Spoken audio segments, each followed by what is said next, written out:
ఆదికాండము మొదటి అధ్యాయము. ఆదియందు దేవుడు భూమి ఆకాశములను సృజించెను. భూమి నిరాకారముగాను శూన్యముగాను ఉండెను. చీకటి అగాధ జలము పైన కమ్మియుండెను. దేవుని ఆత్మ జలములపైన అల్లాడుచుండెను. దేవుడు వెలుగు కమ్మని పలుకగా వెలుగు కలిగెను. వెలుగు మంచిదైనట్టు దేవుడు చూచెను. దేవుడు వెలుగును చీకటిని వేరుపరిచెను. దేవుడు వెలుగునకు పగలనియు చీకటికి రాత్రనియు పేరు పెట్టెను. అస్తమయమును ఉదయమును కలుగగా ఒక దినమాయెను. మరియు దేవుడు జలముల మధ్య నొక విశాలము కలిగి ఈ జలములను వేరుపరచును గాక అని పలికెను. దేవుడు ఆ విశాలము చేసి విశాలము క్రింద జలములను విశాలము మీది జలములను వేరుపరపగా ఆ ప్రకారం ఆయెను. దేవుడు ఆ విశాలమునకు ఆకాశమని పేరు పెట్టెను. అస్తమయమును ఉదయమును కలుగగా రెండవ దినమాయెను. దేవుడు ఆకాశము క్రిందనున్న జలము ఒకచోటనే కూర్చబడి ఆరిన నేల కనబడును గాక అని పలుకగా ఆ ప్రకారం ఆయెను. దేవుడు ఆరిన నేలకు భూమి అని పేరు పెట్టెను.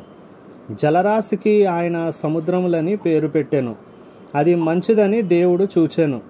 దేవుడు గడ్డిని విత్తనములిచ్చు చెట్లను భూమి మీద తమ తమ జాతి ప్రకారము తమలో విత్తనములు గల ఫలమిచ్చు ఫల వృక్షములను భూమి మొలిపించు గాక అని పలుకగా ఆ ప్రకారం ఆయెను.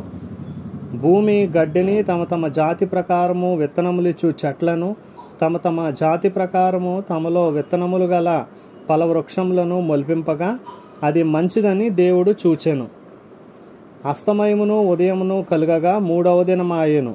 దేవుడు పగటిని రాత్రిని వేరుపరచున్నట్లు ఆకాశ విశాలమందు జ్యోతులు కలుగును గాకనియు అవి సూచనలను కాలములను దిన సంవత్సరములను సూచించుటకై యుండును గాకనియు భూమి మీద వెలుగుచుటకు అవి ఆకాశ విశాలమందు జ్యోతుల యుండు గాకనియు పలికెను.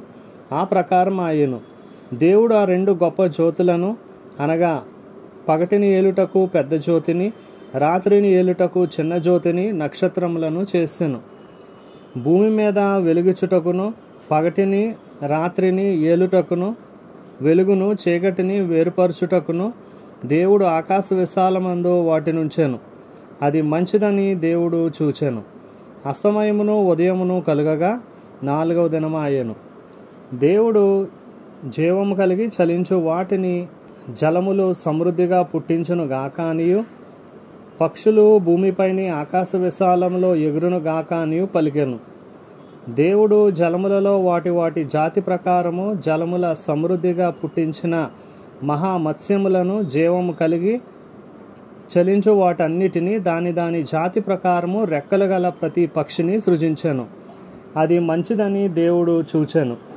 దేవుడు మీరు ఫలించి అభివృద్ధి పొంది సముద్ర జలములలో నిండియుండుడనియు పక్షులు భూమి మీద విస్తరించును గాక అనియు వాటిని ఆశీర్వదించెను. అస్తమయమును ఉదయమును కలుగగా ఐదవ దినమాయెను.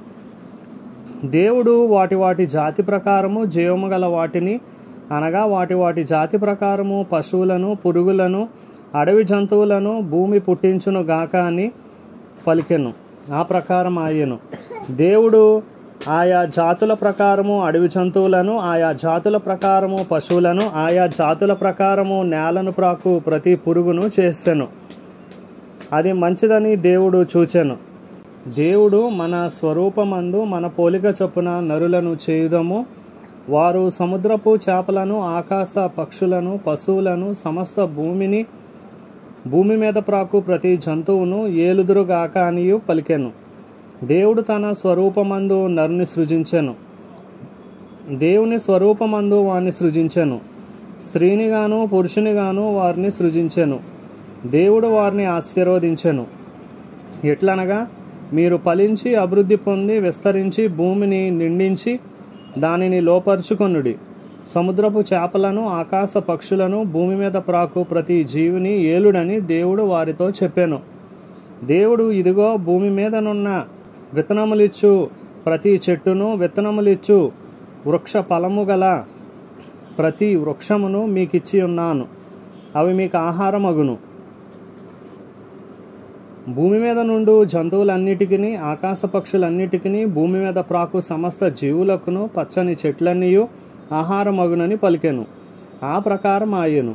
దేవుడు తాను చేసినది యావత్తును చూచినప్పుడు అది చాలా మంచిదిగా నుండెను. అస్తమయమును ఉదయమును కలుగగా 6వ దినమాయెను.